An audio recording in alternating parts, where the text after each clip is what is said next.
SSC পরীক্ষা শেষ, তাই এবার অনেক লম্বা ছুটি পাবো। তাই কোথাও যাওয়ার জন্য প্ল্যান করতে লাগলাম।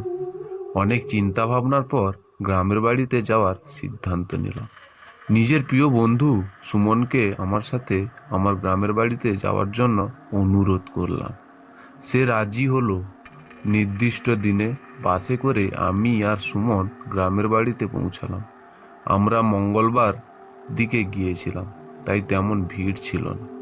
গ্রামের বাড়িতে পৌঁছানোর পরদিনই ঘটল এক অদ্ভুত ঘটনা।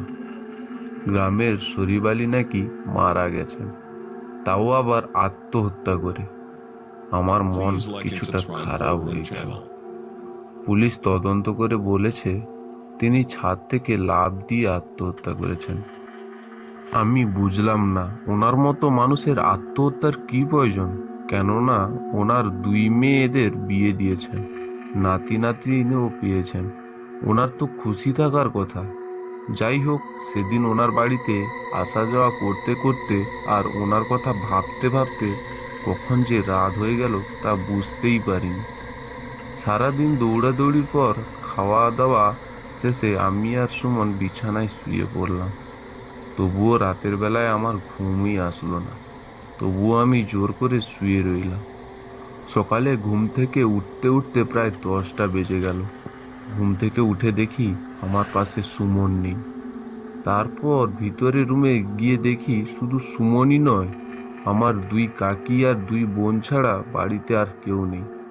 আমি কাকিকে বাকিরা কোথায় জিজ্ঞেস করায় উনি বললেন বাড়ির সবাই জসিম চাচার বাড়ি গেছে, সুমনও নাকি সেখানে। জসিম চাচা কাল রাতে মারা গেছে। তারপর আমি দেরি না করে এক দৌড়ে জসিম চাচার বাড়িতে যাই। গিয়ে শুনি জসিম চাচা গলায় ফাঁস দিয়ে আত্মহত্যা করেছেন। লোকজন বলতে লাগলো যে কোনো সমাধান দেন। খাওয়া দাওয়া শেষ করার পর সবাই ঘুমিয়ে পড়ল। আমি আর সুমন অভিনয় করছিলাম। তারপর সবাই ঘুমানোর পর চুপি চুপি দরজা খুলে বাইরে বেরিয়ে আসি। কিছু পথ হাঁটার পর দেখি আমাদের প্রতিবেশী আনোয়ার চাচা পুকুর পাড়ের দিকে যাচ্ছেন। আমি কিছু বুঝলাম না, ওনাকে শুধু ডাকলাম। উনি কোনো উত্তর দিলেন না। হঠাৎ মনে পড়লো যে তিনি তো সাঁতার কাটতে জানেন না। তখন আমি বুঝলাম হয়তো তিনি নদীতে ডুব দিয়ে আত্মহত্যা করতে যাচ্ছেন। আমি আর সুমন তৎক্ষণাৎ দৌড়ে গিয়ে ওনাকে আটকে দিই। কিছুক্ষণ পরে তিনি হুঁশে এলেন। আমি ওনাকে জিজ্ঞেস করায় উনি বললেন উনি জানেন না যে তিনি কিভাবে পুকুর পাড়ে এলেন। তিনি বললেন তিনি শুধু একটা বিড়ালের কান্নার শব্দ শুনেছিলেন। তারপর আর ওনার কিছু মনে নেই।